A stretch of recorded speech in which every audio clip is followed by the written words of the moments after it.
இல்லை நீங்கள் விட்டீங்களா?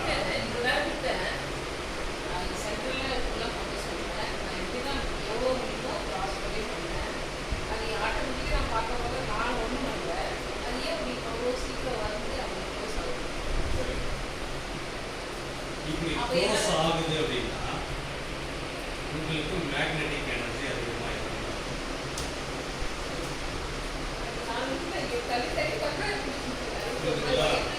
எப்பவுமே வெப்பம் குளிர்ச்சியை ஈர்க்கும், குளிர்ச்சி வெப்பத்தை ஈர்க்கும். இதான் கருத்து.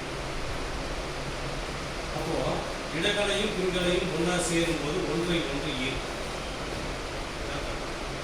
இப்படி யாருடைய உடல் அதை ஈர்க்கிறதோ அவங்களுக்கு இந்த மேக்னெட்டிக் எனர்ஜி அதிகமாக இருக்கும்.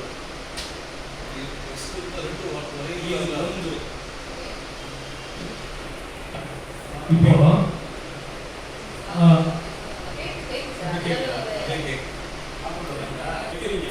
கேஷுவலாக இருக்கிறீங்க, பார்த்துட்டே இருக்கும்போது உங்களுக்கு அப்படியே வேகமாக எந்த அளவுக்கு ஸ்பீடு உங்களுக்கு வருதோ உங்களால் அந்த எனர்ஜியை உடனே ரிசீவ் பண்ண முடியும்.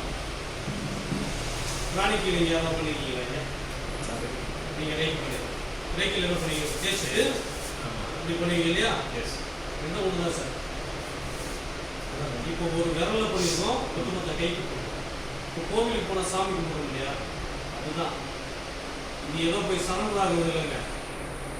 என்னுடைய இன்பம் என்பதையும் என்னுடைய துன்பம் என்பதையும் ரெண்டுத்தையும் ஒன்றாக ஒருங்கிணைத்து விரைவாக ஒரு பாடத்துக்கு சொல்லுவோம். தத்துவம் இதான்.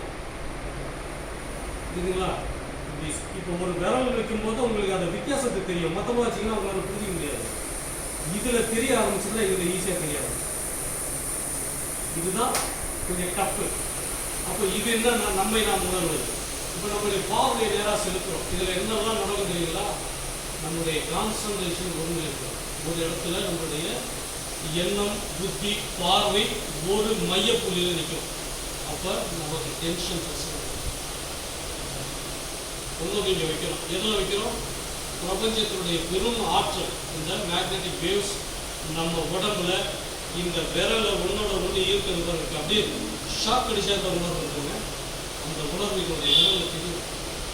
இதை நீங்கள் பழகிக்கிட்டே வந்தீங்கன்னு வச்சுங்களேன், வச்சோடனே சேர்ந்து இந்த பழக்கம் இருந்துன்னு வச்சுங்களேன், நீங்கள் எப்படி வச்சுக்கலாம் தானாக வந்துடும், தானாக வந்துடும். அதனால தான் பெரும்பாலான யோகிகள் யாரை பார்த்தாலும் இப்படின்னு பண்ணுவாங்க. பாருங்க, யாரை பார்த்தாலும் அதனால் நம்மளோட சாதாரணமாக இருக்கலாம், எளிமையானதாக இருக்கலாம், ஒன்றுத்துக்கு உதவாதமாக இருக்கலாம். அவனை பார்த்து கூட இப்படிம்பாங்க. ஏன்? அவங்களுக்கு முன்னால் நிற்கிறதும் பிரபஞ்சத்தினுடைய பெரும் ஆற்றல் முன்னால் நிற்கிறது, அதுவும் இறைவனுடைய படைப்பு அப்படிங்கிற ஒரு எண்ணம் அவங்களுக்கு வந்துடும். அவங்களுக்கு அந்த பாகுபாடு வேறுபாடே கிடையாது. அப்படி ஒரு எண்ணத்தை வர வைக்கக்கூடியது எது அப்படின்னா, இதை உணரும் பொழுது அதான் சொல்றோம், எங்கும் நிறைந்திருக்கலாம் இன்னைக்கு இறைவன் சொல்லுங்க.